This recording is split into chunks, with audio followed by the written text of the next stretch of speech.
A partir de agora, aqui na Brasil Atual, Colibri na Quarentena. Uma conversa com quem está envolvido em trabalhos de cultura e entretenimento em tempo de pandemia. Colibri na Quarentena, um momento para refletir e se reinventar, na música, no teatro, no cinema e em todas as expressões de arte.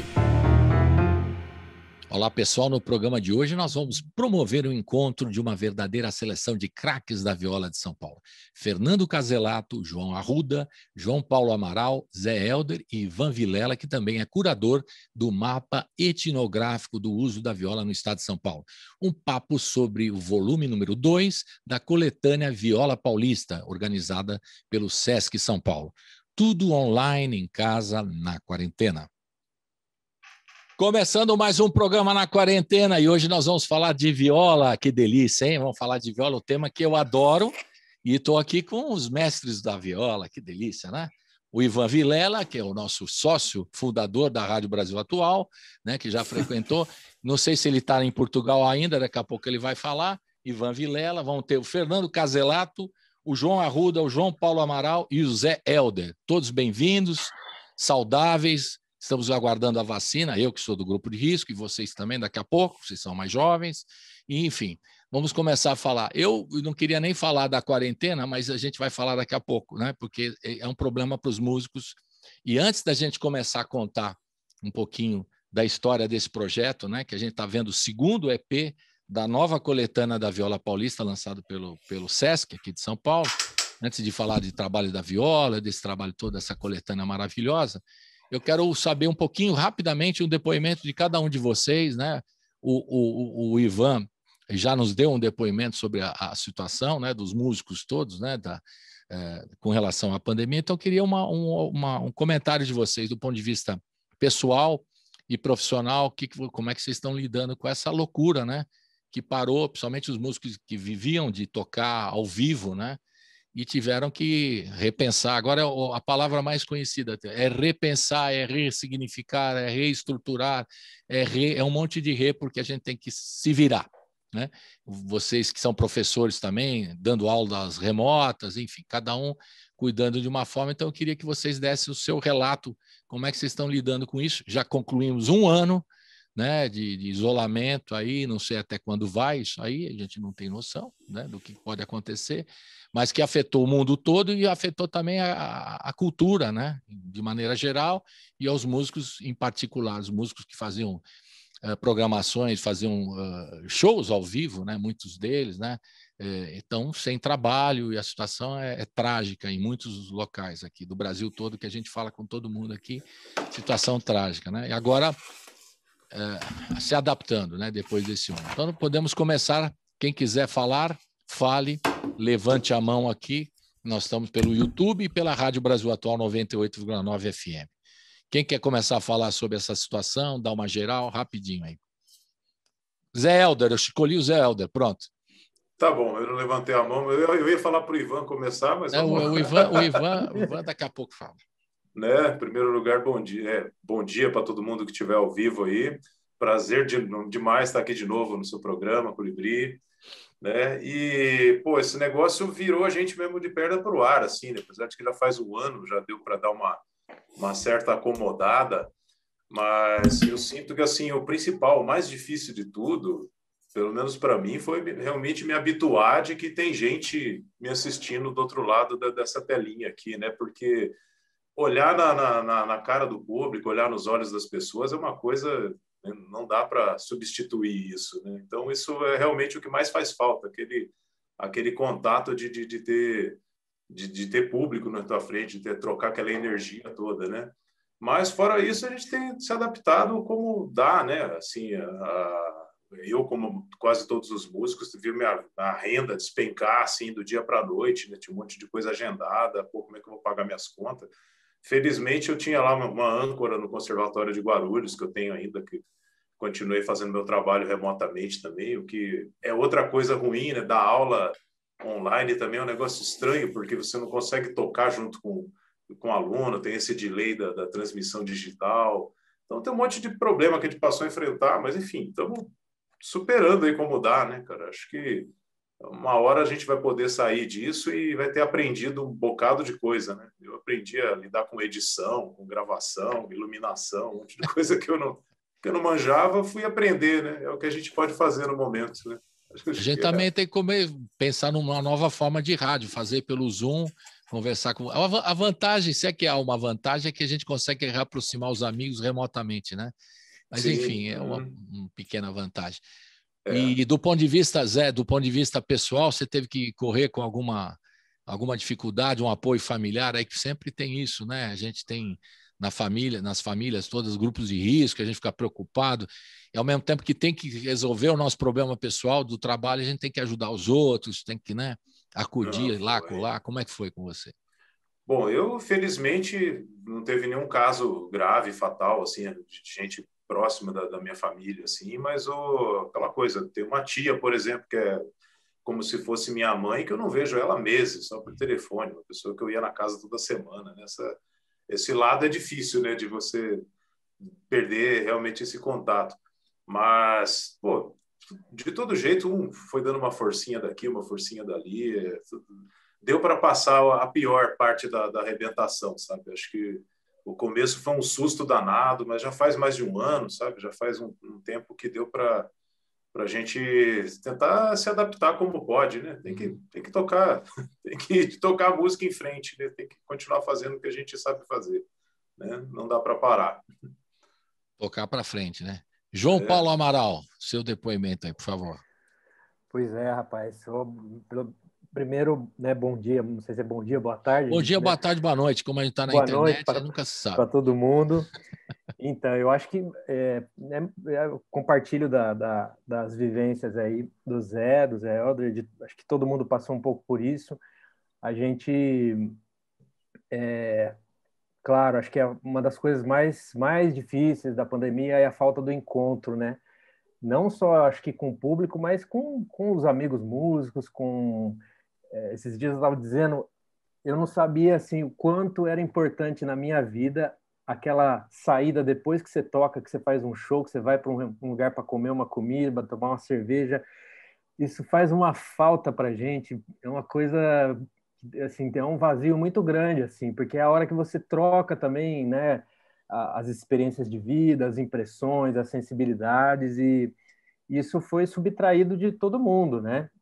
Não só dos músicos, mas assim, para a gente talvez era um momento de celebrar assim a coisa, né, daquele parto que é o show, da gente toca e fica com aquela concentração, aquela sai com aquela adrenalina alta, energia, tal, e esse momento de encontrar depois do show é uma coisa que faz muita falta, né?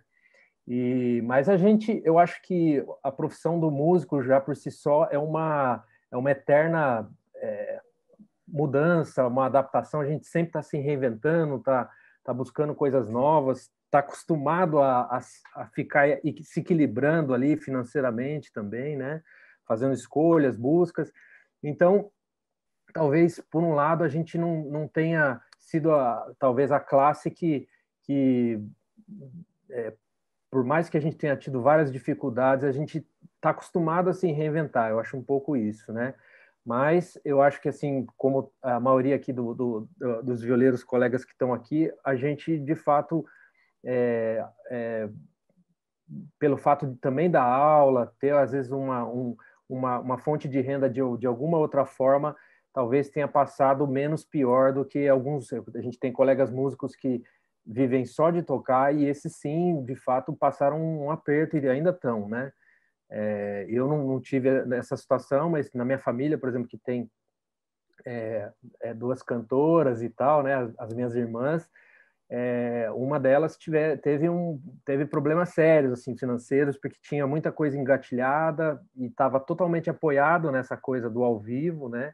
De projetos que iam ser presenciais que foram cancelados. Então, foram fases difíceis aí que a gente passou agora. A gente tem também projetos aí da Lei Aldir Blanc, que, pelo que eu tenho visto, tem ajudado muito os colegas aí. Então, eu acho que é isso. Acho que estamos se reinventando, cabeceando, cruzando, cabeceando, fazendo de tudo, virando, igual o Zé falou, tendo que né, aprender um monte de coisa nova, dar aula à distância e estamos se virando. Mas eu acho que ainda tem um tempo ainda, né, para as coisas voltarem. A gente tá, tá um pouco apreensivo ainda, né, porque muita coisa mudou e a gente não sabe quando vai voltar mesmo, se é que vai voltar, de que forma vai ser. Então, muita novidade ainda. Isso aí. João Arruda, por favor. Opa, bom dia, Colibri, bom dia, Bom dia, Violeirada. boa tarde, boa noite. Beleza, boa tarde, boa noite para quem estiver assistindo aí em casa. Bom, agradeço o convite, fui meio pego de sopetão, cheguei aqui, muito bom encontrar vocês, mesmo que de longe, né? Rapaz, a gente está se reinventando, né? É o que você falou, ressignificando, reflorestando dentro da gente, em volta da gente. Eu posso dizer por mim que eu assim, um pouco antes, foi muito doido, porque um pouco antes de começar a chegar a notícia desse tarde de corona, eu aqui em casa me deu um estalo, cara, um estalo assim de, falei, bicho, eu preciso plantar, preciso plantar. Eu já tinha tido experiências com horta, plantação, e aí um pouco antes, duas semanas antes, eu liberei aqui, fiz um monte de canteira aqui na minha casa, pendurei vaso para tudo que é lado e plantei comida. Um pouco antes de daí veio o negócio da pandemia, assim, eu falei, ah, tô mais do que certo, tem que fazer isso. E foi uma maneira também que eu achei para me extravasar, né, cara? A gente precisa, né? Essa coisa do público, da gente tocar, aquela emoção da gente pôr pra fora, assim, é um momento de extravasar, né? A nossa arte, os sentimentos todos, que a gente, né? As coisas que a gente tem dentro da gente e botar pra fora, né? E compartilhar, né? Aí veio essa história da pandemia, né? Putz, ficando em casa, a coisa foi apertando, com todo mundo preocupado, né? Mas o que nós temos que fazer mesmo é isso, é se ressignificar, reinventar, inventar coisas para aprender coisas novas, né? Eu estou aprendendo muito, né? Com isso, com as plantas também, não só aprendendo com as plantas e com as ferramentas, né, digitais, né? A gente está tendo que se virar, fazer vídeo, produzir material com áudio, festival, tudo online, né? Não é moleza não, mas a gente tá firme, né? Assim, temos que estar aí com propósito, né? E extravasar essa nossa música, a nossa arte, a nossa energia e tal. Mas é isso aí, bicho, estamos aí. O negócio é assim, estamos aí. As rosas falam, João Arruda? Olha, me falaram que falar com as plantas é normal. O problema é quando elas começam a falar com a gente, que aí tem que procurar ajuda. Mas eu sei que elas Começou, falam, eu ainda não consegui eu tô pegando leve, entendeu? porque com o violeiro aqui a conversa é para mais de metro, como diz o caipira. Então, eu vou A devagar. gente Só tem que perguntei se as decifrar, eu rosas sei que elas falam, numa falam. boa, assim, né? As Sim, plantas se comunicam entre elas, eu ainda é não verdade. aprendi. Pode ser que eu aprenda convivendo com elas, trabalhando com elas bastante. Quem sabe daqui a um tempo eu chego nesse patamar de aprender a conversar com elas, né? Legal. Fernando Caselato, por gentileza. Bom dia, pessoal. Bom dia a todos. Dia. Prazer no programa e revê-los mesmo por aqui. A gente se recondiciona à condição que estamos, né? Eu acho que comigo também não foi diferente em diversos aspectos aí já falados, mas assim, no início da pandemia, principalmente, eu senti bastante, né? Acho que todos, né? Aquela sensação de, meu, como que vai ser agora, né? Então, eu tive alguns gestos, assim, algumas atitudes na minha rotina, meio que prevendo, né? O que via pela frente, né? No aspecto de tocar, é claro, sem dúvida, né? Isso aí, para música instrumental, principalmente, já não andava lá essas coisas e com a pandemia praticamente zero, né? O fato de não ver os amigos e família, principalmente, né? Meus pais moram não na mesma cidade, assim, já tem uma certa idade, fiquei um ano sem ir lá vê-los, né? Agora que eu tive no início do mês lá em Piracicaba, onde eles moram, né? E a questão financeira, para mim também não, claro que pesa, mas graças à Escola de Música de Ourinhos, eu sou servidor público, né, como professor, então tem uma certa, mantém, né, as nossas contas básicas, né? E quanto às mudanças, uma coincidência, o João Arruda falou, o meu caso foi o mesmo, né? Entrei logo no início com esse hobby aí das plantas e horta em casa. Eu moro numa casa pequena, mas tem bastante planta, né? E eu me divirto com isso, né?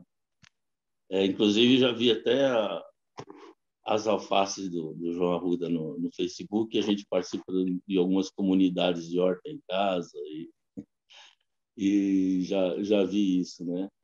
E assim, o que eu pude comprar, algumas coisas uns periféricos, algumas coisas que eu queria, estava faltando para mim no meu set, né? De ferramentas para tocar, enfim, tratei de ficar gravando vídeos, né? Postando, interagindo com a galera, né? E o que está segurando também é o que o João Paulo falou, as Aldir Blanc, né? Realmente, eu me acabo de fazer um festival com o João como curador, né? Fiz agora, né? No começo do mês. Tem algum outro um passo para frente, né? Mas o que está segurando são as aulas mesmo. Beleza? É isso aí. Agora, Ivan Vilela, conte aí. Você já deu um depoimento para a gente, né? Você está em Portugal ainda? Só para me localizar. Agora abre o microfone aí, mestre. Abre o microfone. Tem que aprender essas coisas também. Fale. Estou em Portugal. E aí você deu um relato para mim dessa dificuldade no começo. Agora nós completamos um ano, Ivan. Quem diria, hein? A gente estava achando, não, isso aí vai ter a vacina. Nossa, já. E não sei quanto tempo virá a mais, né? Porque já passamos um ano. E eu queria o seu depoimento também, Ivan. Eu até recebi uma notícia ontem que no sul de Minas descobriram uma nova variante agora do vírus. Né?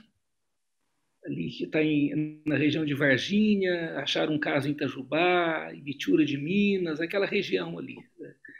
E, enfim, eu estava até conversando com um amigo aqui que é muito complicado porque quando a gente pensava na AIDS, né, esse vírus é muito mais letal, porque ele mata muito mais depressa e transmite com muito mais facilidade, né?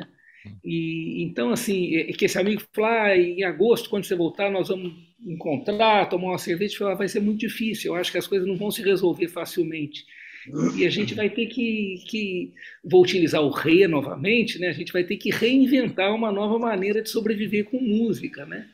Que dificultou muito, né? Eu me lembro que na época que eu estava, pouco antes de começar o confinamento, eu estava com apresentações marcadas com a Fabienne Magnan, que é uma violeira notável, francesa, em Paris, aqui e em Portugal também, em 2 cidades. A gente estava fazendo a pesquisa aqui do projeto e tudo teve que parar, né? Tudo foi. Então, e agora, por um lado, eu fico vendo aqui que alguns dos colegas aqui são professores, ainda tem uma maneira de estar se mantendo, né? Agora, imagina as pessoas que só viviam de tocar, né? É muito difícil, né? Realmente, nós vamos ter que inventar outras maneiras, e eu não sei quais ainda serão, né?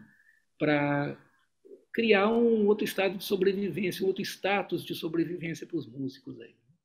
Temos que reinventar. O rei não adianta, não sai da boca, que é rei tudo.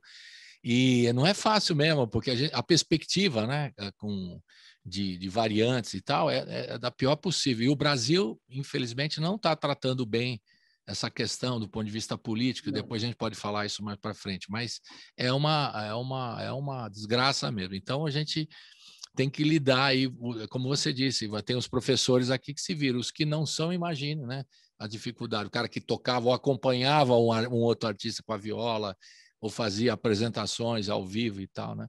Eu também eu coloco como perspectiva aquele músico, né, do São João, né? Aqueles trios de nordestinos do São João que andavam nas ruas quando né, e visitava o São João pelo Nordeste afora, um monte de grupo de trios, de músicos que tocavam nas ruas e tal, né, para ganhar um dinheirinho. O São João, um showzinho ali, acolá e tal. Parou. O carnaval também, que dava muito emprego a músicos, não é? Que não tivemos esse ano. A cadeia produtiva da música, antes desse imbecil entrar na presidência aí, quando tinha ido o Ministério da Cultura, a cadeia produtiva da música no Brasil, foi feito um levantamento, ela gerava, em média, de 4 bilhões de reais, tá? Contando desde o músico, de quem contrata, de quem vende o sanduíche, de quem vende a comida para o hotel, enfim, essa cadeia do que transporta os músicos, gerava 4 bilhões. Então, ele já entrou quebrando grande parte dessa cadeia aí, né? E agora com o Covid, então, porque a gente pensa muito nos músicos também, mas nós músicos não somos nada numa apresentação sem um técnico de som, sem as pessoas que organizam os espaços, as pessoas Exatamente. que... Enfim, é uma cadeia grande, né? A gente chama a turma da graxa, né? Que é a turma que... O chão de fábrica, esse pessoal é mais penalizado até que os próprios músicos, né? E a gente fez aqui, ao longo de um ano, aqui campanhas através da rádio, da TVT e todos os veículos, assim, a Rede Brasil Atual também, de campanhas para cestas básicas, né? Uma coisa de atender a emergência da coisa, né? O sujeito não estava nem pedindo a opção do emprego, de fazer uma luz, um show, um som, não. O cara que estava cesta básica, quer dizer. E isso eu não sei, né? A situação não sei se vai piorar ou não, enfim, a perspectiva é muito ruim, isso é o fato, né? Depois de um ano, a perspectiva é pior ainda. Incrível. Mas vamos mudar de assunto, que eu quero falar da viola. Aliás, o meu sonho de consumo era fazer um programa só de viola. Tipo assim, só viola, sem preconceito. Só viola, sem preconceito. E hoje eu estou fazendo aqui com vocês. Vai ser um prazer, né? Falar de viola e fazer um programa. Aliás, na USP, na Rádio USP, tem um programa de viola lá, firme e forte. E na Rádio Brasil Atual a gente ainda tem vontade de fazer. E quando eu não posso fazer um programa específico, né, a gente faz aqui na hora do rango, faz aqui no Colibri na Quarentena, se vira, traz os músicos todos, né, e a gente vai fazendo aos poucos. Mas o sonho era um programa só de viola. Ainda vai rolar, ainda vai rolar. Mas vamos falar do projeto, Ivan, começando com você, explicando todo o projeto inteiro, porque não é de hoje, o projeto vem de algum tempo, né? Então, explica aí o nascedouro da coisa toda para a gente entender. O nascedouro deu-se, eu não sei se em 2016 ou 2017, quando eu recebi um convite para participar de uma reunião no Selo Sesc, e eles estavam com a ideia de fazer um disco de coletânea dos violeiros de São Paulo, né, do estado. E o que eu percebi que a ideia inicial era trabalhar já com o pessoal que estava com carreira mais consolidada, e eu sugeri a eles, então, que nós fizéssemos 3 discos, e que o primeiro deles não fosse com o pessoal de carreira mais consolidado, fosse com os jovens que estavam começando a carreira e com alguns músicos mais antigos que não conseguiram, por outras questões, que não a qualidade do trabalho, que é muito boa, né? Deslanchar a carreira musical, né? E aí fizemos o Viola Paulista 1, foi um disco muito interessante. E agora, para esse segundo, então, nós juntamos as celebridades da viola e os músicos que estão mais conhecidos, que gravaram mais discos, que estão fazendo mais coisas até em prol da viola, não só do ponto de vista das gravações, execuções, mas de trabalhos didáticos, encontros, né? Como o próprio João está fazendo um evento bonito, agora o João Paulo Amaral, o João Arruda fez o Violas e Sonhos, o Zé Helder com o Ricardo Vinini davam cursos com o Índio Cachoeira, enfim, essas coisas todas. E a ideia de um terceiro disco futuro é trabalhar em loco, né, com os tocadores nas roças, esse pessoal que não aparece mesmo de jeito nenhum, né?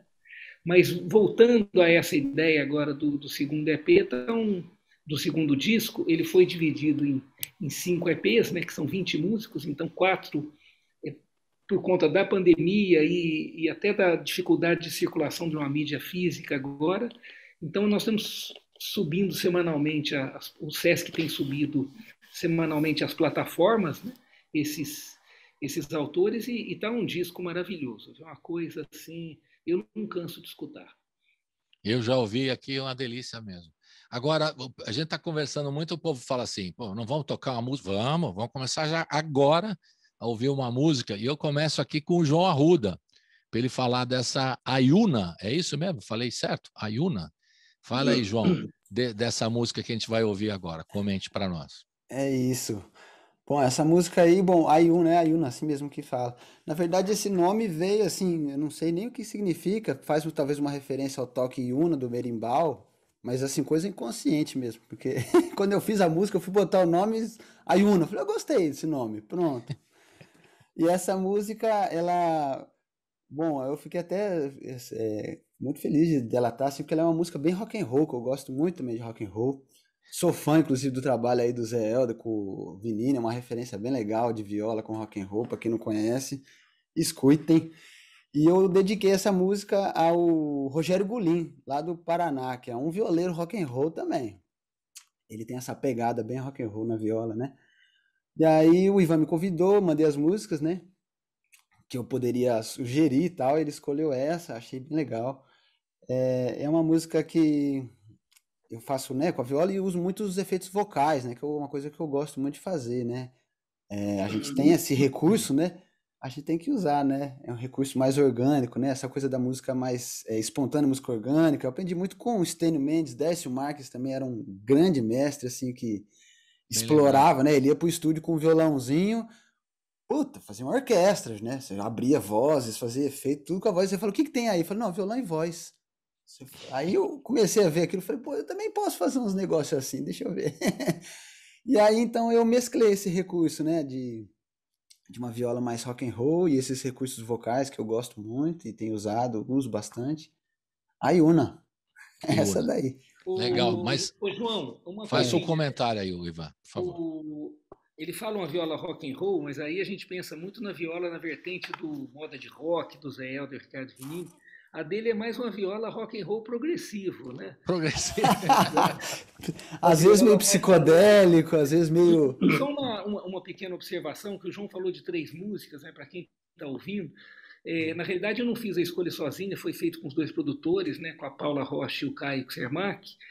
Nós pedimos para cada músico que aceitou, que alguns recusaram participar do projeto, mas enfim, os que aceitaram, nós pedimos 3 músicas, não era nem para escolher uma melhor, longe disso, que esse pessoal só faz música melhor mesmo, né? São sempre ótimos, mas era muito mais para tentar criar uma unidade e uma diversidade no disco, né? De modo que não conflitassem tendências ali, né? Para tentar abrir o panorama ao máximo. Então foi essa a razão do pedido das 3 músicas, e longe de qualquer outra perspectiva de julgamento, essa é melhor, essa não é, porque eles só fazem as melhores, esses caras aí, né? Curador é gente fina, fina, né? Eu gosto desse curador, é gente boa.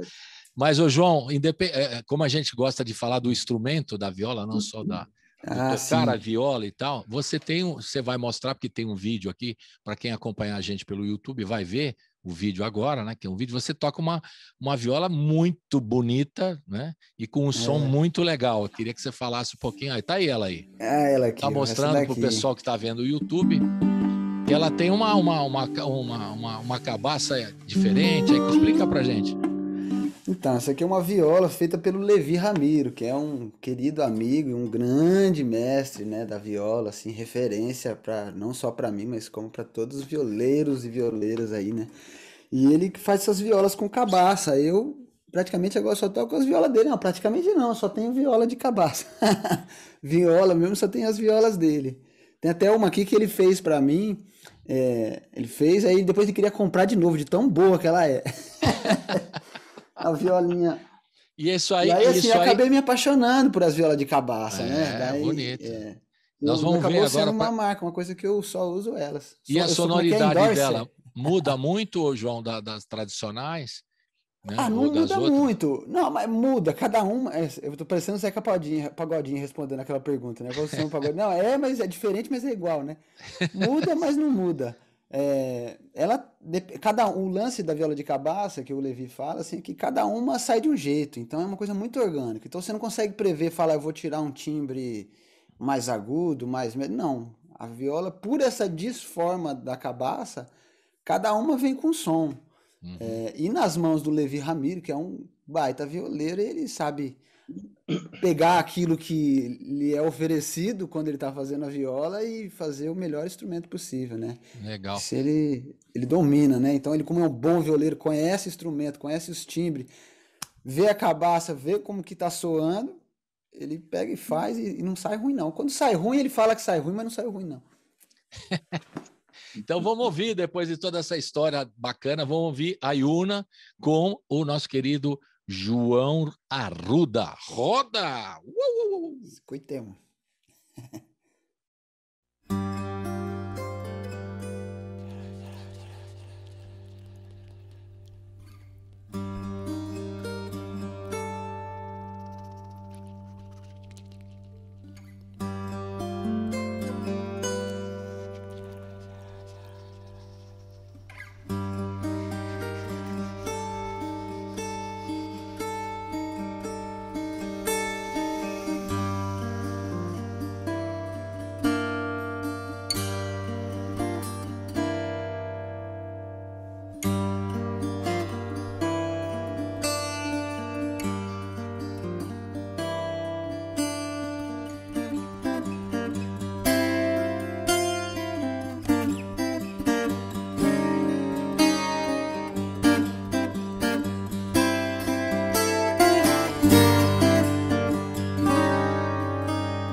Estamos de volta aqui na quarentena, fazendo uma reunião de violeiros, né? Uma espécie de uma convenção aqui, conversando com todos eles, a propósito desse segundo EP da nova coletânea de viola paulista do Sesc. É o segundo EP que reúne essas figuras que estamos aqui conversando: o João Paulo Amaral, o João Arruda, o Fernando Caselato, o Zé Helder e o Ivan Vilela, que é o curador desse projeto, né?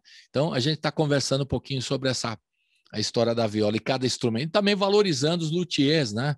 São figuras importantíssimas aqui na cultura da viola também, o cara que fabrica o instrumento, trabalha o instrumento, né?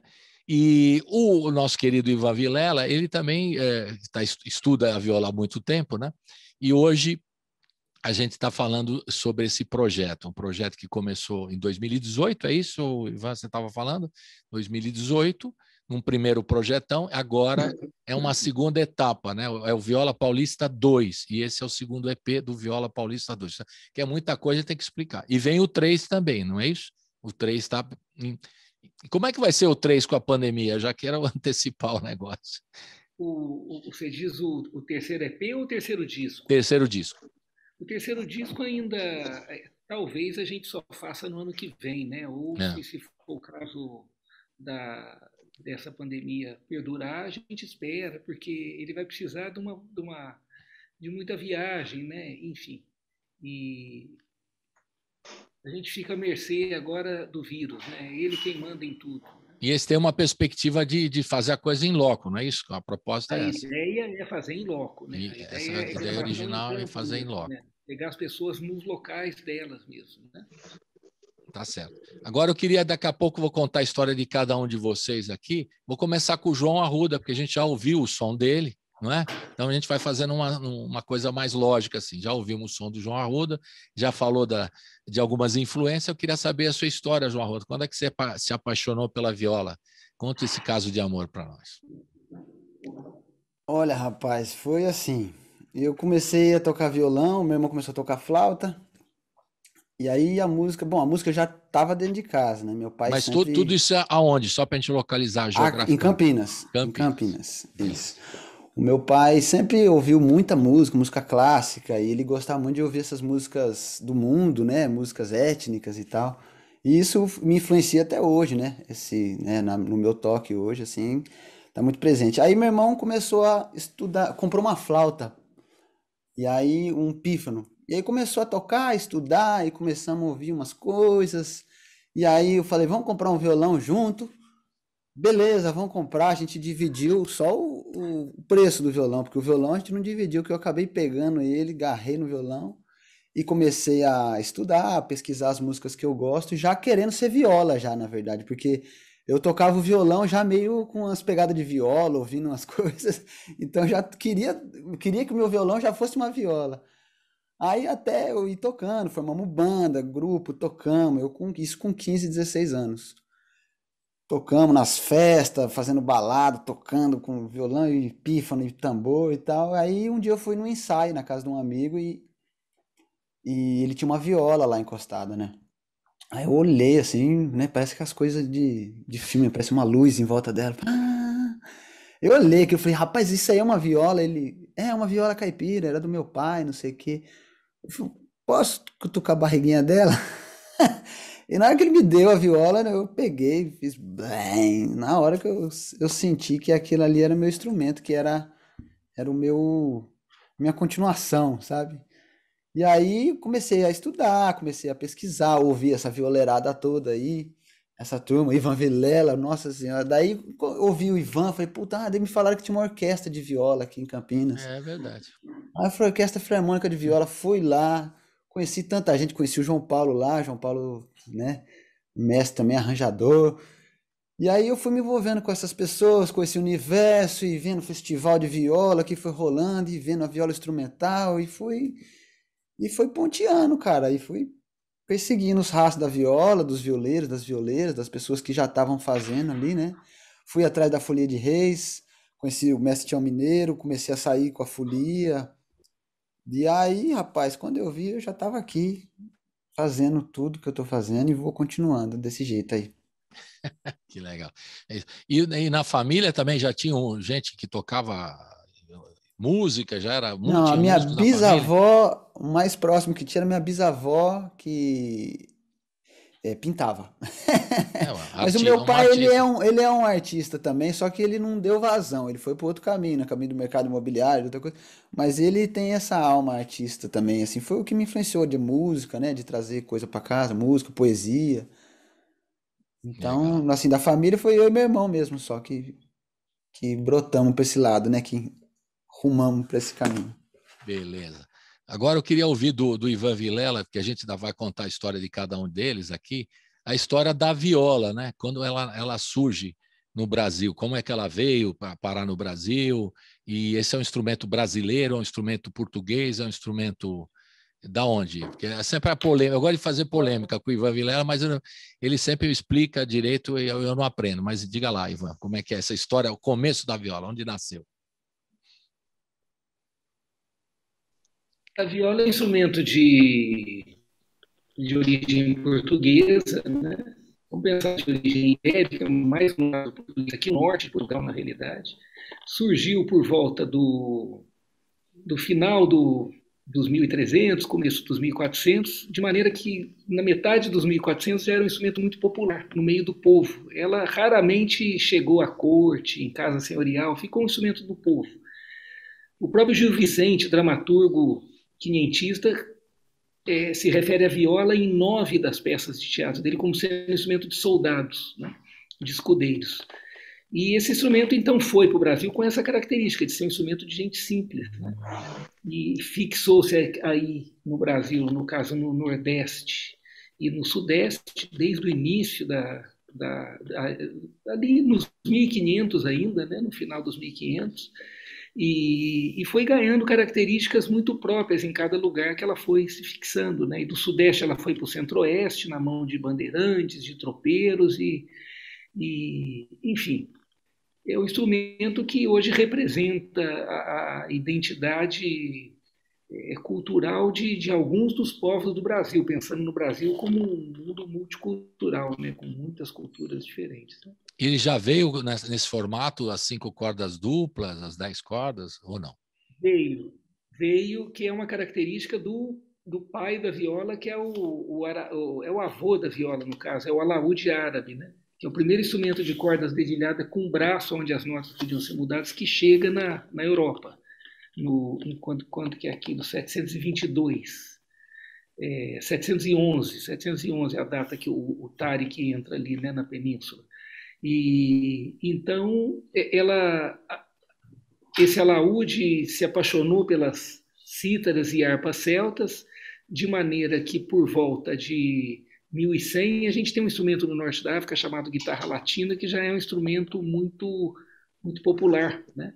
E esse instrumento, então, ele vai se transformando de maneira que dá origem às violas portuguesas e depois aos cavaquinhos também, que são os 2 instrumentos de origem portuguesa que migraram pelo mundo da lusofonia aí no Atlântico, né?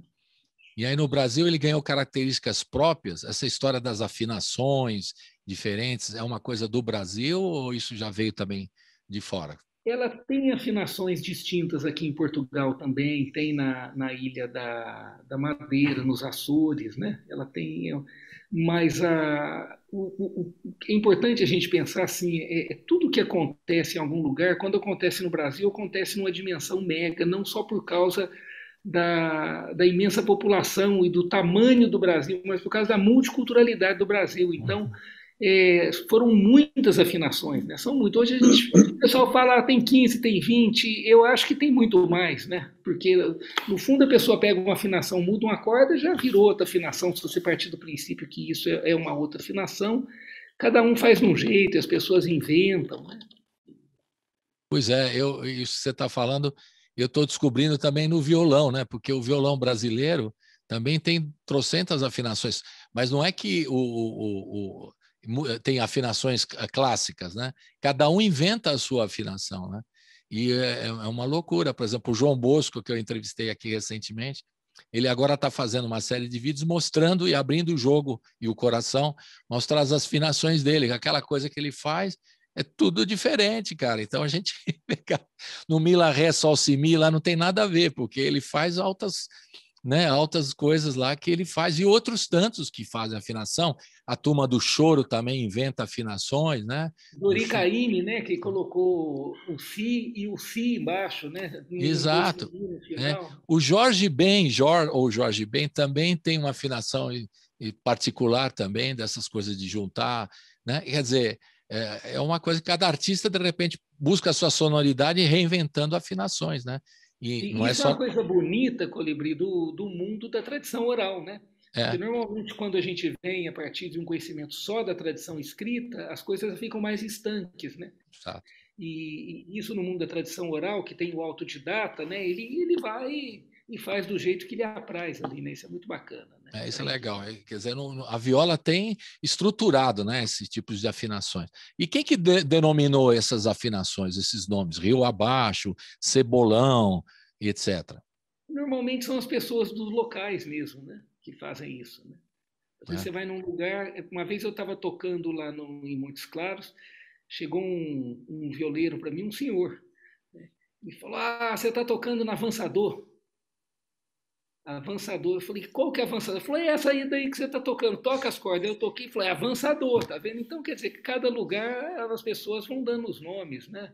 Não existe um padrinho ou um padre que vai lá e fala: é assim, o nome vai ser esse. Não, é muito espontâneo das pessoas isso. O João Arruda, que a gente acabou de ouvir, né, é o Rio Abaixo, né, que você fez a afinação. É isso, João? Tá dando ok lá, mas ele vai falar. Fala aí, João. Rio Abaixo, mais conhecido como Down in the River, nos Estados Unidos. Down the River. Mas não é o Open D também? Os americanos não falam Open D? Acho que é a mesma afinação do banjo, né, Ivan? Isso, é a mesma afinação do banjo. É a afinação da viola da Ilha da Madeira, enfim. O sol aberto, a gente está falando aqui, deixa eu traduzir, é o sol aberto. Você toca as cordas gerais assim, entre o sol maior, né? É isso? A afinação do capeta também, que descia rio abaixo, né? Você pode pensar nisso também, né? E também do blues, né? Também, aí começamos a fazer uma grande discussão. O blues também usa, né? O open D, o rio abaixo, o sol aberto. E o Keith Richards, que usa, ele pega uma guitarra, põe 5 cordas e faz aqueles riffs, tudo em rio abaixo, né? E eu aprendi aquelas... Down in the River. Down in the River. Agora vamos ouvir uma outra viola com o Zé Helder. A gente vai ouvir agora a música do Zé Helder, como chama? Do oco da viola ao borralho do fogão, a moda pós-rural. Ô, Zé Helder, é mais... Eita, né? Zé Helder. Então, fala um pouquinho dessa aqui, a gente vai ouvir essa música, aí depois a gente vai contar a sua história. Diga lá. Apesar do nome imenso aí, mas essa música é uma valsinha, de um tema bastante simples, até assim, tem um espírito das valsinhas de antigamente, assim, sabe, desse quem quer pão, né? Quem quer pão, quem quer pão, tem aquele gostinho daquele ritmo daquela época. E essa música, o nome é grande assim, cara, que até tem uma história engraçada, porque eu estava fazendo uma mentoria com a minha esposa, tem uma empresa, né? Ela com a Mariana, com a Júlia, que mexe com a economia criativa, enfim, um monte de coisa assim, e eu estava fazendo uma mentoria com eles sobre o meu trabalho, assim, né? E aí a gente, juntando um monte de dados, tal, o lance meio publicitário, mas ele me fala de uma frase, o que resume seu trabalho? Eu fiquei pensando dia, noite, assim, o que resume meu trabalho? Uma frase, não adianta, eu tenho alma de compositor, de poeta, assim, já pintou na minha cabeça, do oco do borralho, do oco do borralho, desculpa, do oco da viola. Isso, do oco da viola ao borralho do fogão. Eu que fiz, não sei mais falar o negócio. Você inventou o título grande, pai. Aí pintou esse nome porque tem uma relação com discos, com músicas que eu lancei e tal, peguei desse nome lá, e como eu gosto muito do título do Grande Sertão Veredas, né? Grande Sertão, Veredas. Aí coloquei essa segunda parte, do oco do borralho, do oco da viola ao borralho do fogão, a moda pós-rural. Foi uma frase meio resumindo o meu trabalho. Cara, acabei de escrever esse título, começou os versinhos a pintar, do oco da viola, onde moro, que mora dentro, blá, blá, blá, blá. Quando eu tinha escrito a letra, coloquei uma melodia, falei, Maria, você me deu de tarefa fazer um slogan, eu fiz uma música. Vamos ouvir, então. Legal, nós vamos ouvir essa canção, e é você, Zé Helder, na viola e na voz, o Fabrício Santos no violão e na voz, Guilherme Cordeiro no contrabaixo, é isso? Isso, são dois músicos que me acompanham há muito tempo, de uma vida inteira. São meus amigos, esses amigos e irmãos que a gente traz pela vida, assim. E o que eu vi no vídeo, que a gente vai ver agora no YouTube, aquela viola com a dinâmica, né? Sei lá. É uma viola, sim, uma viola do Luciano Queiroz. Ela é dinâmica, é o nome mais conhecido. Ela tem o pessoal lá em Pedralva diz que é um escorredor de macarrão. É bom. Ela tampa todo furadinho, igualzinho. E é o Resonator, né? O som dela, a projeção do som dela é feita numa peça metálica, então ela tem esse timbre metálico, esse é um instrumento bem interessante. E para quem gosta de rock and roll, né, Zelda, como você e o Ricardo Vinini, que fizeram 2 ou 3 discos, né, da viola e rock and roll, é aquela parecido com aquele do Dire Straits, que Sim. aparece na capa do disco do Dire Straits, né? Que é o famoso Nacho, né? Americano, que é feito desse material, feito todo de não sei se é aço ou lata, enfim. Na verdade, parece um instrumento sofisticado, mas era instrumento de pobre, né, cara? Nasceu daquela coisa de necessidade dos caras, né? Lá você acha contrabaixo feito de lata, de tanque de gasolina, né? Os gringos fazem essas coisas. Então, acho que o Resonator é uma dessas soluções assim, Resonator, também, né? Resonator. Isso mesmo. Então vamos ouvir, daqui a pouco você vai contar a sua história. A música chama Do Oco da Viola ao Borralho do Fogão, 2 pontos. A moda pós-rural. Zé Helder, roda!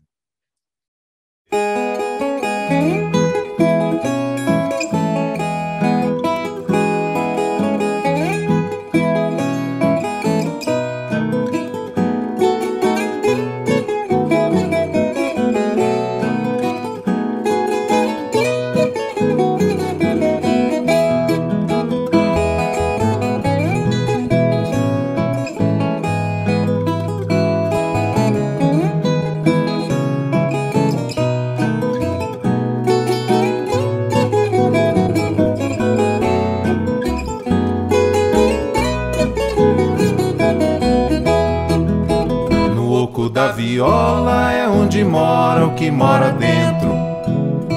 Fora se arvora, nasce e renasce do instrumento. Cores invisíveis que as cordas tangidas fazem misturar. Formas se revelam para o coração que quer vivenciar. No oco da viola é onde mora o que mora dentro. Fora se arvora, nasce e renasce do instrumento. Cores invisíveis que as cordas tangidas fazem misturar. Formas se revelam para o coração que quer vivenciar. No oco da cachola, que é onde nasce tudo que se vê. No oco do bambu, que o sacizinho espera pra nascer. No oco da saudade que a gente chora. No oco das paredes que a gente mora. De que é feito o oco, nada que faz tudo, tudo aparecer.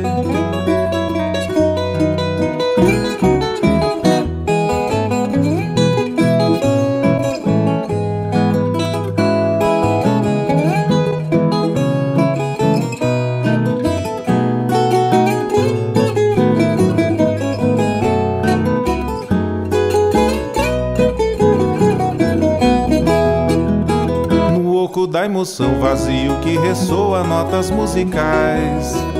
Oco inspiração, panelão sem fundo, cabe sempre mais. No oco do coco que se bebe a água, no oco da barriga que o feto nada. De que é feito o oco onde nada existe, só existe a paz.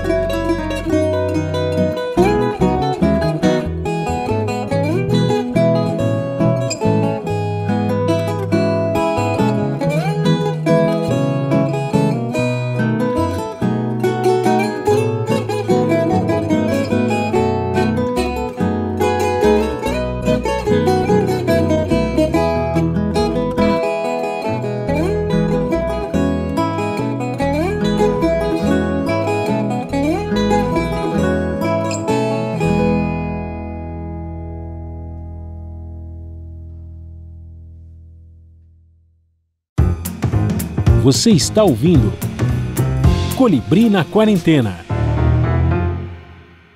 Estamos de volta aqui com os violeiros, uma reunião de violeiros, João Paulo Amaral, João Arruda, Fernando Caselato, Ivan Vilela, Zé Helder. Estamos falando do projeto do Sesc, desse trabalho, o segundo EP da nova coletânea Viola Paulista. Teve a Viola Paulista 1, essa Viola Paulista 2, se eu expliquei bem. Se não expliquei, o Ivan Vilela me corrige. Agora é a hora do Zé Helder contar a sua história. Conte aí, Zé. Conte tudo, não esconda nada.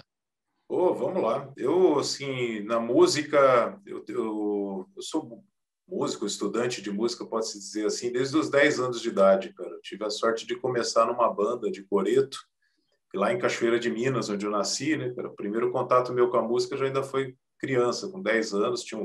Tem o maestro de quem me ensinou as primeiras notas, que era o Zé Luiz. Ele é vivo até hoje e faz a mesma coisa até hoje, cara. Ainda é um maestro voluntário, professor voluntário da banda da Sociedade Musical Eduardo Tenório. Então, eu comecei lá. Inclusive, estou fazendo um filme sobre isso, vai se chamar Os Batutas do Coreto, né, que vamos finalizar agora nesse primeiro semestre. Legal. Sobre esses mestres de banda, né, de quem eu tive a sorte de ser Legal, aluno, muito né? bom. Boa ideia, bom projeto. Então, e aí eu comecei ali com clarineta, com os instrumentos de harmonia primeiro, e depois passei para as cordas já com 15 anos, aí morando em Itajubá. comecei a tocar um pouco de violão. Logo, uma garotada, uns amigos tinham uma banda na escola, tinha um baixo e não tinha baixista. Alguém tinha um baixo latonante, velho. Você não quer tocar o baixo? Fui. Fiquei 10 anos no contrabaixo depois disso. Peguei ali comecei naquela banda, estudei depois no conservatório, baixo acústico, estudei música erudita e tal. E aí, no Conservatório de Pouso Alegre, já trabalhando como professor, isso em 98 para 99, eu descobri um instrumento lá, guardado no almoxarifado, com as cordas velhas, uma viola Del Vecchio, que eu já amava viola, ouvia, tinha discos de todo mundo, inclusive do Ivan, que eu ouvia pra caramba, já era referência pra gente lá naqueles tempos. Tinha acabado de sair o Paisagens, né? Chamou de velho, mas segue. Baita disco. Baita disco emblemático, que fez super a cabeça de um monte de gente, da minha demais, né? O Paisagens. E aí eu peguei aquela viola, falei com a diretora da escola, falei, olha, acho que ninguém usa isso, posso levar para minha casa? Assina um termo de responsabilidade, pode levar. Levei, dei um trato na viola e acho que mudou tudo para mim, assim, com a música. Acabei vendendo meu material de baixista e acho que o principal, as coisas que a viola foi me trazer, primeiro foi a verve de compositor. Eu gostava muito de compor, mas eu não gostava de nada que eu fazia. Tinha um monte de ideia guardada, era no baixo, era cantando, mas não gostava nada daquilo. Parece que quando eu peguei a viola, ela foi o canal que fez assim, puf, né? As coisas começaram a surgir. Fazer minhas próprias músicas e tal. E aí eu conheci o Ricardo, cara. Isso já foi o Ricardo Vinini, né? Quando eu me mudei para São Paulo, aí foi em 2006, 2007, que conheci um cara da mesma espécie que eu, né? Da mesma espécie que eu, um violeiro que não usava viola exclusivamente para tocar música caipira, né? Não era, para a gente esse instrumento nunca foi atrelado, amarrado somente essa vertente musical. Ela representa maravilhosamente bem essa vertente, mas não tem por que ficar amarrada só naquilo, né? E a gente começou a brincar de... Aí o Ivan disse já dedurou aí, que eu fui o primeiro professor de viola em conservatórios em Minas. Né? Você me chamou de velho, né? Então... Não, aqui é o seguinte, o cara tem um espaço para réplica e tréplica, que é dar o troco. Chamou de velho e falou, você foi o primeiro professor de viola dos conservatórios estaduais de Minas Gerais. Pronto, é a vingança do Ivan Vilela. Pronto, tá feito. Muito bem, muito obrigado pela parte. E aí mas você tinha uma pegada rock and roll também, porque o João também disse que tem uma pegada rock and roll, e esse foi uma ideia muito legal de pegar clássicos do rock e tocar viola. E quando a gente ouve esse trabalho, você vê a proximidade, né? A gente está brincando de falar do violão, dos lugares, né? O Ivan viajando pelo mundo aí, fazendo as suas pesquisas, os seus trabalhos acadêmicos, a gente começa a ver todas as coisas que estão conectadas, né?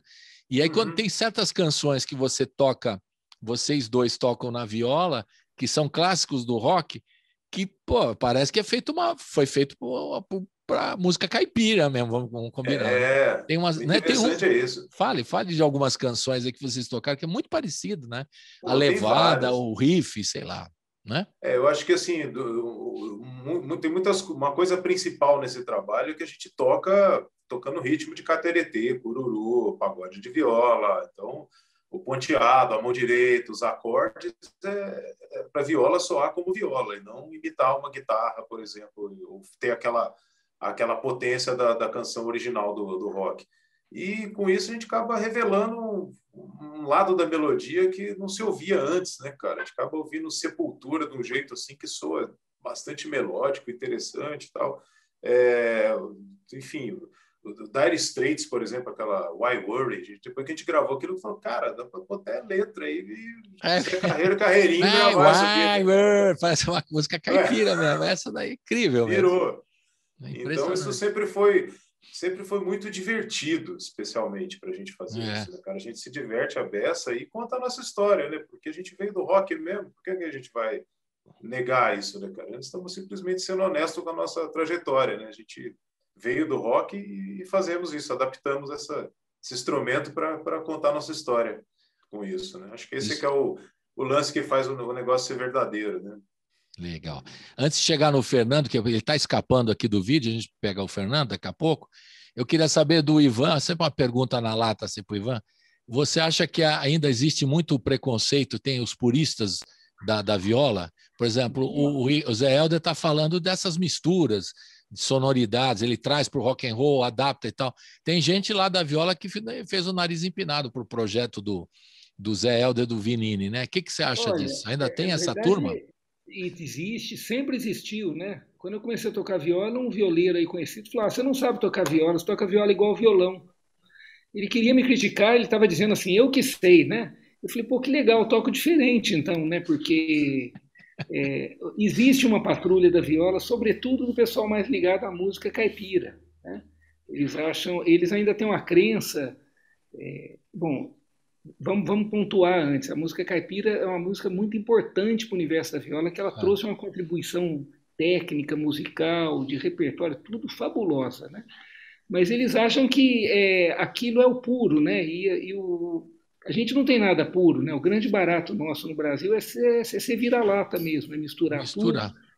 E o problema é que eles acabam criando uma reserva de tradição e se esquecem que a viola, antes de ser caipira, ela foi carioca, ela foi pernambucana, ela foi baiana, né? Nas capitais onde era tocado, né? Era um instrumento que acompanhava todo mundo que cantava até metade dos 1800, né? Em Rio de Janeiro, que era a capital do Império. Então, existe essa patrulha muito forte ainda, né? Mas, enfim, o preconceito não serve para nada, né? Só manifesta a mediocridade. E só restringe, né? Só restringe a capacidade da música da viola caminhar para os... Exatamente. Vários... Como tem também um preconceito muito grande, as mulheres que tocam viola. A gente tem um movimento lindo no Brasil agora das violeiras no Brasil. No primeiro disco nós convidamos violeiras que não aceitaram, do segundo 2 aceitaram, né, participar.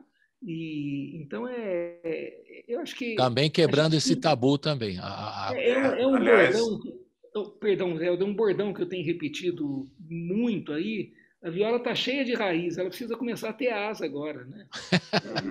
Verdade. Era só isso. Eu queria fazer uma parte nessa fala aí, porque eu tenho uma observação muito importante, que eu estou nessa pegada de dar aula em conservatório há muitos anos, e o que eu tenho notado de 2 anos para cá, bem pouco tempo, é a quantidade de mulher que está procurando aula de viola. Quando eu comecei, o público era totalmente masculino e a maioria do pessoal era mais de 60 anos, assim, sabe? Uhum. Esse perfil foi mudando muito, cara. Inclusive garotinhas, assim, meninas, 10, 12 anos, assim, têm aparecido procurando aula de viola no Conservatório de Guarulhos. Isso mudou demais, cara. Assim, tá 50-50, 50% de homens, 50% de mulheres. Isso mudou bem de pouco tempo para cá. Legal. É uma mudança que eu acho bem importante. Estamos rompendo mais um tabu aí também, né? Tem que romper todos esses tabus e seguir em frente os caminhos da viola. Agora chegou a vez do Fernando Caselato, vai falar aqui do Chão Vermelho. O título é bem legal, hein? Só para encher o saco do Zé Helder, o título é curto, mas é muito bonito. Parece um filme de Hollywood, Chão Vermelho e tal, né? Fala aí, Fernando, para a gente contar a história dessa canção. E depois você vai contar a sua história aí. Vamos ouvir a música. Fale um pouquinho da canção. O nomear a música instrumental para mim sempre foi uma dificuldade, mas saem nomes bacanas, assim, né? Mas eu acho que o fato desse nome tem a ver com um álbum que eu gravei, né? Que é o Solo das Cores, que é o álbum mais recente, que não é mais tão recente, que já o ano que vem faz 10 anos, né? E no começo eu pensei em cada música nomear com alguma cor, né? E acabou sendo só ela, né? Tem vermelho no nome, né? Chão, que eu pensei em solo, né? E vermelho por causa do calor, ela tem uma coisa meio espanholada, é uma coisa que eu namoro um pouco algumas coisas do flamenco que eu gosto, assim, de ouvir, enfim, algumas coisas de mão direita que eu gosto de aplicar na viola. Então, se é uma justificativa para esse nome, ela tem relação com isso, sim. Tá? Então vamos ouvir E com afinação é cebolão em ré, né, Fernando? Cebolão em ré. Cebolão ré maior. É. Você prefere o cebolão em ré? Você usa várias afinações ou só essa?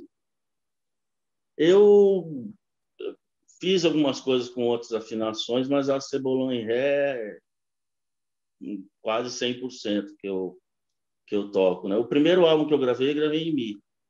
Mas eu acho que era mais, eu gravei em função da viola que eu tinha. Era uma viola menorzinha, né? Cinturada.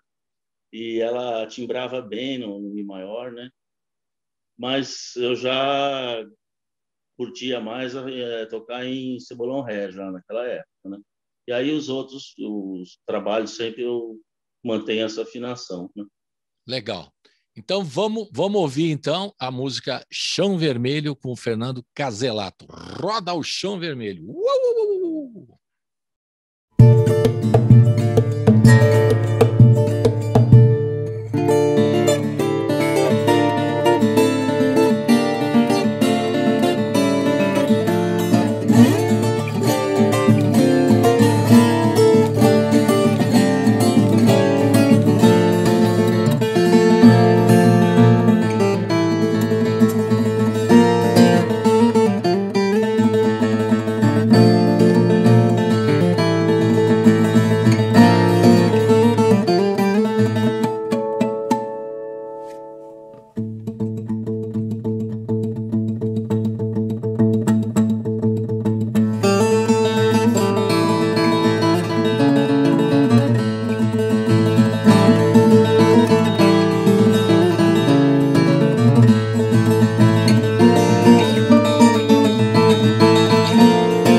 Estamos de volta aqui com a rapaziada da viola, os professores da viola, o Zé Helder, o João Paulo Amaral, o João Arruda, o Ivan Vilela e o Fernando Caselato. A gente acabou de ouvir o Chão Vermelho do Fernando, agora ele vai contar uma historinha dele, né?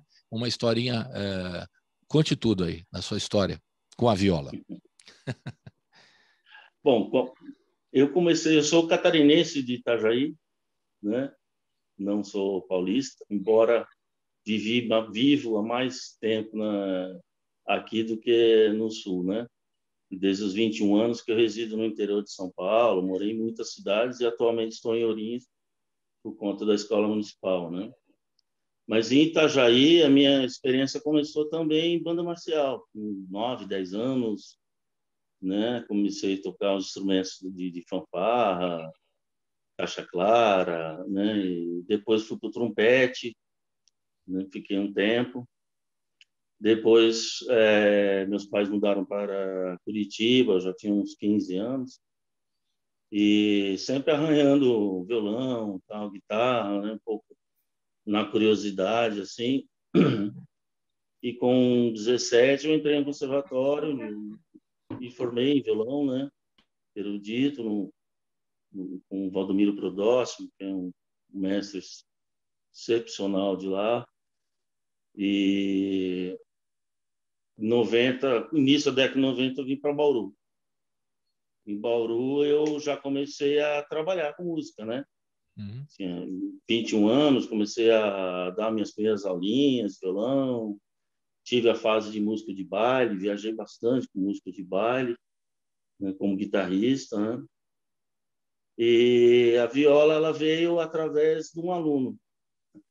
Eu tinha um aluno que era de Cuiabá, e um dia ele levou uma viola Delvecq também, da década de 60. Depois, mais para frente, foi falado aqui do Luciano Queiroz, que é vizinho meu aqui, ele mora em Assis, né? Ele restaurou essa viola, enfim. Mas ele deixou essa violinha Delvecq, que estava um arco e flecha mesmo, de tão empenado, assim. Né? Arco e flecha é bom. Um berimbau mesmo. Imagina assim a viola, já com torta, né? Totalmente torta. Tava quase abraçando, assim, fechando. Parecia uma lira. E aí ela devia estar com as cordas também desde a década de 60, porque a hora que eu peguei, eu falei, meu Deus do céu, né? Falei, aí você ensina isso aí e tal, instrumento. Eu ganhei um amigo que eu tinha lá num trem, não sei onde eu estava viajando. Eu falei, cara, no princípio não, mas deixa ela aí e tal. Esse aluno sumiu, ele tinha uma loja lá de material de construção, não sei, parece que ele não se deu bem lá e teve que voltar para a terra dele, né? E essa viola, isso foi nos idos de 98, 97, por ali, tinha 27 anos, né? Uns 2 anos depois que eu fui, sabe, um dia pegar e falei, meu, deixa eu olhar isso aí. Aí eu comecei a procurar, não tinha métodos, tinha um amigo multi-instrumentista da cidade lá, que ele falou, olha, eu já tentei tocar isso, mas estoura muita corda, isso não é difícil, né? E ele me deixou um materialzinho que ele tinha lá, ali eu já consegui afinar e aí me apaixonei pelo instrumento fortemente, assim. Não foi nenhuma opção, foi uma condição para eu continuar na música, porque estava numa fase assim que também não estava curtindo mais. Eu toquei outros gêneros, né? E desde baile, desde jazz também, MPB, sempre namorando um pouco de cada coisa. E ela veio muito forte, assim, ela me deu novos rumos, né? Até como legal. Então você migrou guitarra, violão, guitarra e chegou na viola. E aí foi tão forte que eu vendi a guitarra que eu tinha, o violão. Você tem ideia, só fui comprar um violão faz pouco tempo, há mais de 20 anos, né? Para eu ficar totalmente em função da viola, né? E fui comprar agora, há pouco tempo, para dar aula para filha da minha namorada, menina, né? Precisava de um violão, vou comprar um violãozinho, né? E nisso teve esses dois lados do preconceito, né? Tem um lado do pessoal mais ligado à música caipira, mas também teve o outro lado, né? O pessoal do jazz, do choro, né? Da música erudita, virou violeiro, na época era, né? Mas isso nunca me incomodou, não. Eu acho que até esse desafio de transitar nesses, né? que o Ivan falou, né, de dar asas para o instrumento, né? Isso é o que mais me motivou e continua me motivando sempre. Legal, muito bom. E aproveitando uma coisa que você falou aqui, eu queria saber com o Ivan, por exemplo, é o seguinte, da transição do instrumento, do violão, da guitarra para a viola. E ele falou que ele procurou, né? O Fernando acabou de dizer que Sim. procurou métodos, né? No começo você não achava onde aprender a viola. E aí eu pergunto, vocês são todos professores, a pergunta que pode ser para todo mundo também. Como é que é essa migração do sujeito sai do instrumento como violão ou de guitarra e quer tocar viola? Como é que ele tem que encarar? É uma coisa diferente? Quais são as dificuldades que cada um de vocês, como professores, agora eu quero a opinião de todo mundo, aproveitando o gancho que o Fernando deu, da transição, né, de um instrumento para outro.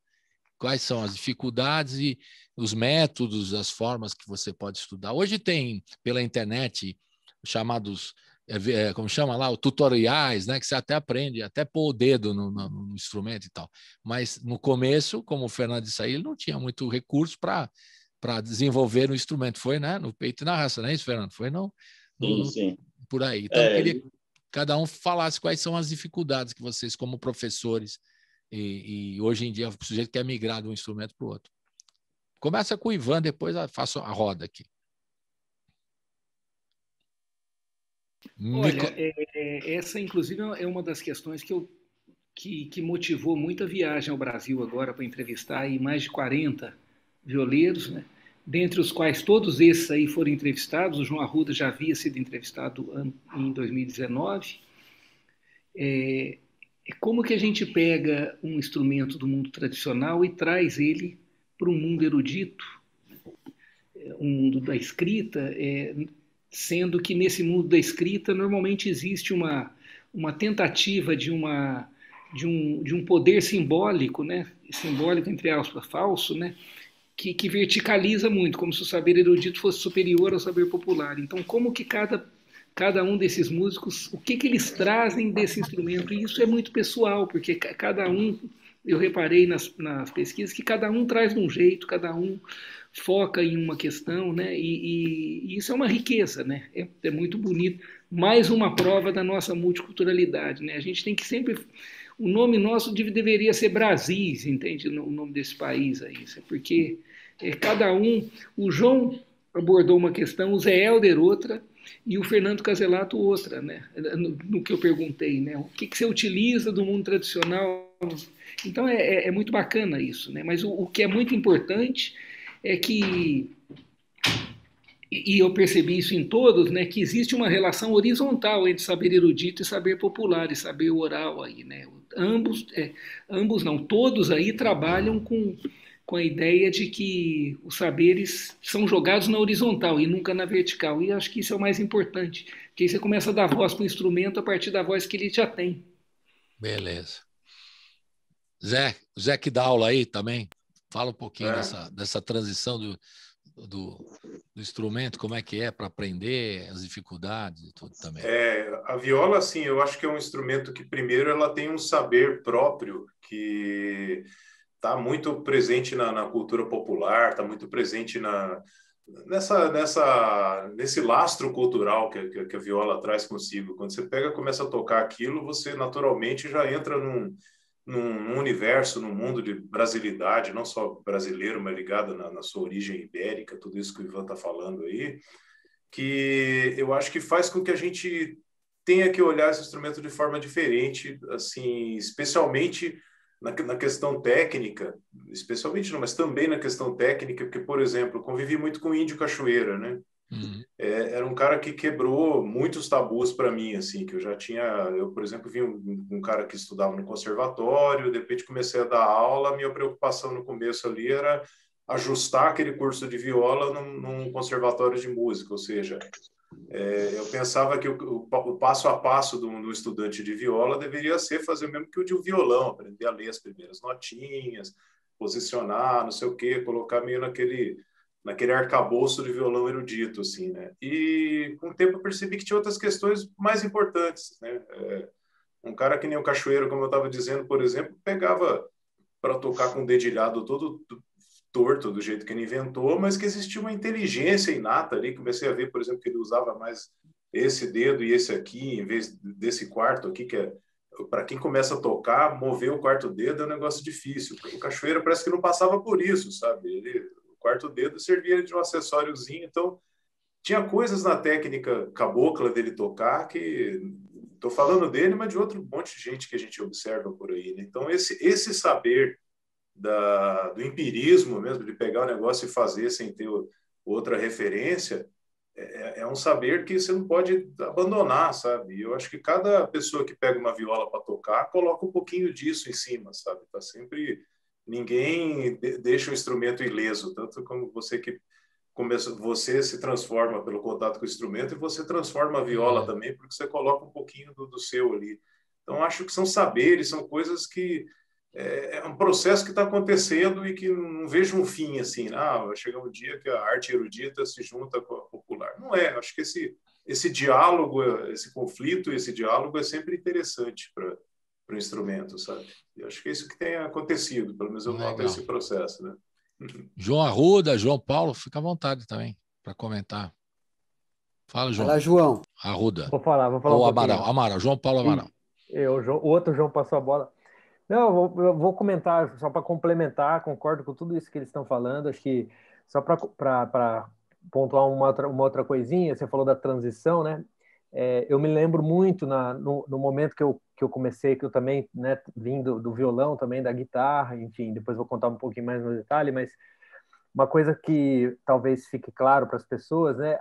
Por exemplo, no caso da viola, quando a gente migrou, provavelmente todo mundo tenha tido essa experiência. Por exemplo, a coisa da mão esquerda a gente já tinha meio pronta, vamos dizer assim, do violão, né, e da guitarra, quer dizer, a gente tinha ali que aprender as posições novas, tinha que aprender algumas outras coisas, né, do funcionamento da afinação que muda, mas para mim, de cara, assim, um fascínio que se abriu em relação à viola foi a mão direita, que é a que toca as cordas, né, porque aí tem toda uma forma própria de você tanger o instrumento que justamente prioriza o que o instrumento tem de melhor para dar, muitas vezes em relação às cordas soltas, muitas vezes em relação aos ritmos da viola, que são vários, e que nessa pesquisa, né, que muitos de nós sempre estamos imersos de aprender as riquezas da música brasileira, dos ritmos, da diversidade que a gente tem, o fascínio que se abre quando você entra no mundo da viola e, no meu caso em específico, mais ligado à música caipira, essa coisa da mão direita, que é uma coisa que, nossa, tem todo um traquejo e que cada violeiro tem um jeito e que cada ritmo tem as suas variações. Isso foi uma coisa muito rica, assim, que me estimulou muito, assim, de, poxa, eu tenho que aprender essas coisas, eu tenho que mudar meu jeito de tocar a mão direita e tal. Então, isso foi desafiador, mas foi muito interessante, muito instigante, né? Vou fazer esse parênteses só para... Perfeito, cara. Você vê, os métodos são os mais variados, né? Todos na prática, né? Se vê, não tem um método tipo, né? Como tem na música erudita para aprender, né? Ela vai variando conforme a experiência de cada um. João Arruda ia falar, a gente, eu cortei você. Fala, João, desculpe. Não, mas eu não tenho muito o que falar, não. Já foi falado aí bem. A viola tem muito isso, essa coisa espontânea, né? E comigo não foi diferente, assim. Na verdade, foi um pouco diferente, né? Porque os homens são professor, né? Tem mais tempo no instrumento também e lecionam, né? Tá chamando a gente de velho de novo. Vocês todos são velhos. Começou, já está quase no fim do programa, o cara aproveitou para ofender o mestre. Botei fogo na geral. Então, mas assim, eu não tive, assim, né, não tive um método, né, para aprender, para estudar. Eu fui sempre muito fuçador, né? Eu sempre gostei muito de escutar. E aí, quando eu comecei a tocar viola, comecei a me aproximar desse instrumento, eu comecei a ouvir essa turma toda aí, ó, o Ivan, o Fernando, o João Paulo, o Zé Helder, são referências, né? Por isso que eu falo que eu no meio desses caras aí, eu tô chegando ainda, né? Tá vendo? São referências. Agora ele falou que todo mundo é velho. Bom, agora... eu gosto muito desses velhos. Não, é isso mesmo. As referências são eles, são as referências. São referência mesmo, né? E aí, isso que me motivou, assim, eu ouvi. O meu método é muito ouvir, né? Até acho que eu não sou um bom professor, tanto é que as pessoas me procuram para dar aula, eu falo, não, até eu mandei um monte de aluno pro João Paulo, todo mundo chegava e falou, João Paulo Amaral. Aí agora o bom é que tem um monte de professor que já aumenta a lista.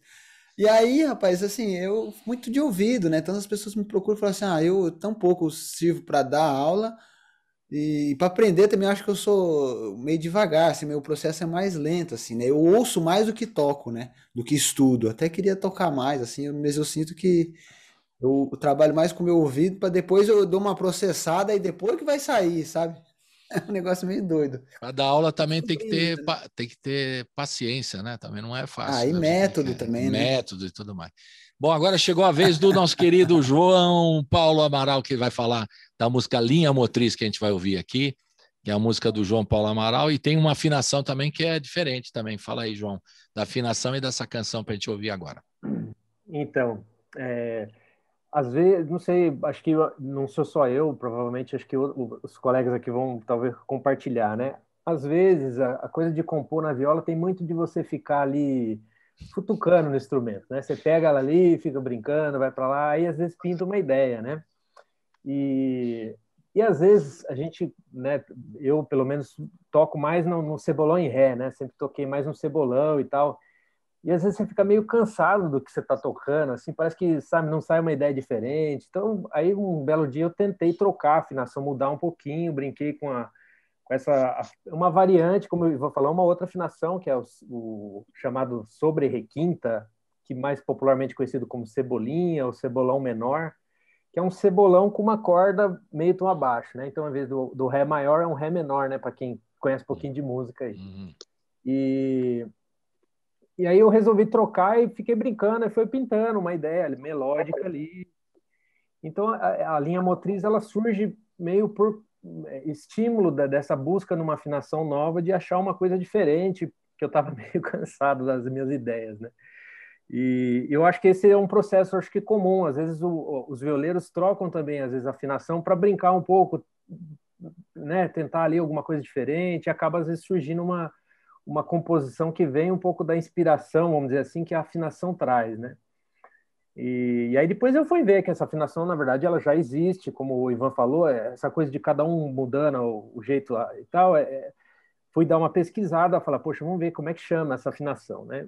E aí achei esse nome, sobre requinta, num estudo do Rossini Tavares de Lima, num estudo que ele organizou, e parece que foi recolhida no litoral norte de São Paulo, Ubatuba, São Sebastião, lá na década de 60, né? Mas é provável que isso também, né, em outros locais, os violeiros já devem ter experimentado, enfim. Ela tem uma parte dela que parece um pouco com o violão, aquela parte, né, de baixo das cordas ali que fica meio como as três cordas, as três primas do violão. Então, enfim, alguma coisa por aí. Então vamos ouvir. Eu dei o nome, vamos lá. Fale. Eu dei o nome rapidinho de linha motriz, porque esse negócio de dar nome para música instrumental, concordo com o Caselato, com o padre aí, é sempre difícil. A gente fica, pô, o que será que significa esse som e tal? E aí ela tinha uma coisa meio cíclica, uma coisa que talvez as pessoas percebam assim, uma certa repetição, então eu parecia uma coisa meio, sei lá, uma coisa meio uma máquina, uma engrenagem. Aí eu dei esse nome aí que foi o que pudemos providenciar para essa melodia aí. Então, roda a linha motriz com o João Paulo Amaral. Roda!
Estamos de volta aqui com a nossa convenção de violeiros, professores.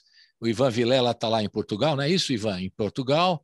Já recebeu um serviço de delivery, que ele está todo feliz aí, que ótimo. O João Arruda está onde, João Arruda? Fale aí, só para a gente localizar cada um. Eu estou em Campinas agora. Em Campinas. O Fernando Caselato está? Ourinhos. Ourinhos. Zé Helder está? Eu estou em Pouso Alegre. Pouso Alegre. Você vê que eu adoro isso aí. E o João Paulo Amaral está? Campinas. Campinas. João, agora é a tua vez de contar a sua história aqui, que a gente está na reta final aqui. Já ouvimos as canções de cada um de vocês, né? Agora conte um pouquinho da sua história. Vamos né? resumir rapidinho aí, para o pessoal que deve estar cansado de ouvir nossas provas. Não, aí, né? História boa, tudo história boa.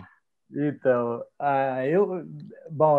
música, eu acho que vem bem da coisa um pouco, o estímulo inicial, assim, vem da minha família, né? O meu pai é natural da mesma cidade do Ivan.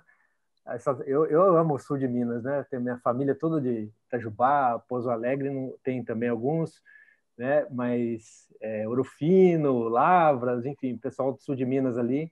E meu pai canta pelos cotovelos, desde que eu me conheço por gente, né?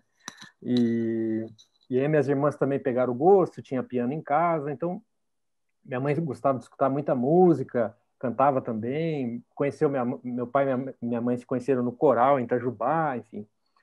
E aí, assim, quando ali nos meus 11 anos, comecei a estudar um pouquinho de violão, tive aula com um professor de violão clássico, não tinha disciplina nenhuma, acabei saindo, e depois fiz um pouco de aula de violão popular, e aí, acho que, assim como meus colegas de geração aqui, o Ivan também, que é uma geraçãozinha depois, foi pego um pouco pelo vírus. Foi simpático, ele foi simpático agora, João. Pelo vírus. Jovem é mais tempo, como diz o nosso colega Gogô, ex-professor do Unicamp. Fui pego pelo vírus do rock, né? Não tive tanta coragem, talvez, quanto o Zé Helder de atualmente, né, talvez colocar de forma assim, explícita, né? Mas durante a minha adolescência fui procurar guitarra, tinha sonho de ser um guitarrista de rock, daqueles Guitar Hero, que faz aqueles solos e tal, cabeludo. Fui fazer aula até com o Mozart Mello, que é um professor conhecido assim dessa galera da guitarra, né? Ali na minha adolescência eu tive minhas bandas e tal, mas sempre assim, meu pai cantando e me levando para Minas e gostando de música caipira, e eu tocando violão, acompanhando ele. Na época, a viola, eu vinha assim, o seu Valdomiro, que é um violeiro lá de Mogi das Cruzes, que é a minha cidade, tocando com meu pai, mas era tímido e também não ligava muito, né? Eu ouvia assim e falava, aquilo é música da minha casa, né? Não é uma música que eu quero tocar e tal, né? E aí depois eu fui fazer engenharia, né, na época do vestibular, vi que não queria engenharia, fui estudar, falei, poxa, o que eu vou fazer, né? Meu pai engenheiro também, falou, poxa, pai, vou largar a engenharia. Ele falou, não, tudo bem e tal. O que você vai fazer? Eu não sei, eu acho que eu vou fazer música. Aí eu pensei, poxa, para passar em música num vestibular, fazer um tal, eu preciso me ter uma base mais sólida. Aí fui estudar para valer mesmo, assim, a parte de teoria, peguei aulas com o Jarbas Barbosa, que é um guitarrista ligado ao jazz, que também foi aluno do Henrique Pinto, que tem um pouco a história com violão, e aí fiquei nesse mundo da guitarra, fiz a graduação na Unicamp, e assim que eu entrei na Unicamp, eu já tinha assim, vontade de montar algum trabalho instrumental, e fui fazer aula com o Ulisses Rocha, de violão, né? E aí a coisa da viola começou a aparecer de uma forma diferente para mim. 2 discos que me marcaram: Paisagens, do Ivan Vilela, que foi um disco que já de cara falou assim, poxa, tem uma viola moderna, né? Uma viola que toca outras coisas, né? Que tem asas, como ele falou. E o Rio Abaixo, do Paulo Freire. Foram os 2 discos instrumentais que pintaram, né? É legal falar que acho que para todos nós aqui, né? Uma coisa importante é que a gente não tinha internet nessa época, então as coisas a gente aprendia pelos discos, né? Então as coisas e de ver os caras tocarem, né? Também é uma coisa curiosa. Por exemplo, eu não sei tocar nada, mas quando eu vejo alguém tocar, me estimula, pelo menos, eu fazer alguma coisa melhor, né? Olhando, né? Exatamente. E aí fui comprar minha primeira viola, falei, não, tem que dar um jeito de pegar uma viola. Aí foi até uma vez, fui assistir um workshop do Paulo Freire, fui conversar com ele, eu quero comprar uma viola, como é que eu faço? Ele falou, compra a viola da Xadrez, que é baratinha, é legal, lá da família dos Vieira, né, do Vieira e Vieirinha, lá em Catanduva, se não me falha a memória. Eu fui lá, comprei uma viola e comecei a estudar em Rio Abaixo, né? Porque não tinha professor, falei, por que eu vou... Aprendi o Rio Abaixo ali, afinar e tal. E aí já comecei a fazer uns arranjinhos, depois ouvi falar que, poxa, tem o Ivan Vilela que dá aula, né? Que também era, além de tudo, professor. Mas cadê o Ivan Vilela? Aí a minha futura esposa, na época, que era minha namorada, falou assim, olha, eu consegui o contato do Ivan Vilela para você fazer umas aulas. Falei, tá bom, vou atrás. Aí liguei para o Ivan falou assim, ô Ivan, estou querendo pegar umas aulas, estou fazendo Unicamp aqui e tal. Aí o Ivan falou, tá, eu vou estar em Campinas, não sei que dia, vai lá, a gente se encontra, a gente combina, a gente se fala tal. Aí eu cheguei lá com essa cara assim, tipo, vou lá conversar com o Ivan nesse endereço tal, no dia tal. Cheguei lá, tinha um monte de violeiro, assim, um monte. Eu falei, nossa, o que está acontecendo aqui, gente? Ele marcou com todo mundo, Ivan. Marcou com todo mundo. Aí era justamente uma espécie de uma entrevista para montar a Orquestra de Campinas, a Filarmônica de Violas, que na época ainda era a Oficina de Viola Caipira, né? De Campinas, né? O Ivan, você me corrige aí, se eu errar alguma coisa. E aí, cheguei lá, o Ivan, não, aqui, não sei o quê. Eu falei, nossa, não trouxe nem viola. Ele, não, vamos aqui, que você faz entrevista aqui, que vai ter aula, vai ter os trem aqui. Eu falei, tá bom, vamos embora. E assim, já olhando aquele monte de violeiro tocando pra caramba, eu falei, puta merda. Aí cheguei lá, toquei um arranjinho que eu tinha feito lá. Aí Ivan, não, beleza, tá dentro, tal. Super, né, daquele jeito que todo mundo conhece o Ivan, sabe que ele é um cara sempre muito inclusivo, assim, que deixa você ser totalmente à vontade. Eu falei, então tá bom, né? Se eu tô aqui, tá tudo bem, então o Ivan tá falando, vamos lá, né? E aí foi a minha pós-graduação em viola caipira, porque eu tinha um pouco essa formação acadêmica e tal, e ali tinha aquele bando de violeiro que era um prato cheio para a gente aprender os toques, essas coisas que eu estava falando, os ritmos e tal. Eu tô falando pra caramba, hein? E aí foi isso. Aí eu entrei no mundo da viola, não saí mais, fiquei na orquestra, né? Entrou no mundo e não saiu mais, no mundo da viola. Não saí mais. Aprendi pra caramba com o mestre Ivan aí. Que legal. E os outros violeiros todos. E é isso. Legal. Enquanto estão falando também, a gente tem no Zoom aqui um chat, né? Que vocês podem comentar e tal. Nossa, aí tem o João Arruda, disse que no tempo dele já tinha internet, quer dizer, ele está chamando todo mundo, continua chamando todo mundo de velho. E aí o Zé Helder também disse que quando ele começou a fumar não tinha nem telégrafo. Aí o pessoal está brincando aqui enquanto a gente está ouvindo. Mas agora nós estamos na reta final. Eu queria ouvir do projeto com o Ivan Vilela. O que vem por aí? Que já está tudo disponível na internet, o Sesc colocou à disposição. Vamos dar o serviço agora, Ivan, que todo mundo já ouviu 4 canções, as histórias dos violeiros aqui, e agora está na hora de a gente falar onde a gente pode ouvir e acompanhar todo esse trabalho, Ivan. Como é que a gente faz? Abrindo o microfone. Na realidade, essa combinação do segundo disco, de como ele sairia para as plataformas, foi feita pelo selo Sesc e os produtores, a Paula Rocha e o Caio Xermac. E eles acharam por bem, né? E eu nem me meti muito nessa conversa, porque, enfim, era mais uma seara deles, eles entendem muito mais disso do que eu. Acharam por bem, então, dividir em 5 EPs, essas 20 músicas do disco. Sim. Então, a cada semana tem subido às plataformas de streams e também tem sido divulgado nas redes sociais aí, né? Os 4. Então saiu um primeiro EP, esse foi o segundo, né? E agora semana que vem já sai um terceiro EP. A ideia é lançar a cada semana, né? Exato. Lançar apresentando 4 violeiros. Até o final de março, então, são 5 EPs, né? O EP3 tem o Ricardo Anastácio, o Zeca Colares, o Fernando Degg e o Ricardo Vinini. O 4 tem o Enúbio Queiroz, Juliana Andrade, o Fábio Miranda e Márcio Freitas. E no 5º EP, Lauri, é isso? Lauri da viola, o Wilson Teixeira, o Neymar Dias e o Júlio Santin. Então, são esses 5 EPs desse projeto. E aí, depois da pandemia, né, Ivan, chega o terceiro, volume 3, que vamos aguardar que tudo melhore, a gente está na expectativa, falamos aqui no começo sobre a questão da pandemia, se tudo der certo depois da vacina, né? E eu não sei se o Ivan Vilela volta para o Brasil ou não, porque ele sempre me fala que vai voltar, não sei se ele vai voltar mais. Fala aí, Ivan. Já estou voltando, em julho eu retorno, né? Inclusive essa saída aqui serviu para certificar que eu quero dedicar minha vida a estudar e divulgar com a minha música a cultura popular brasileira. Então é aí que eu quero estar fazendo isso na universidade, nos palcos. Agora, uma coisa que é interessante ressaltar é que o primeiro disco, Viola Paulista 1, o SESC promoveu em diversas cidades do interior, nas unidades do SESC, apresentações com cada 4 violeiros, né? E, inclusive, São Paulo também, na capital, teve.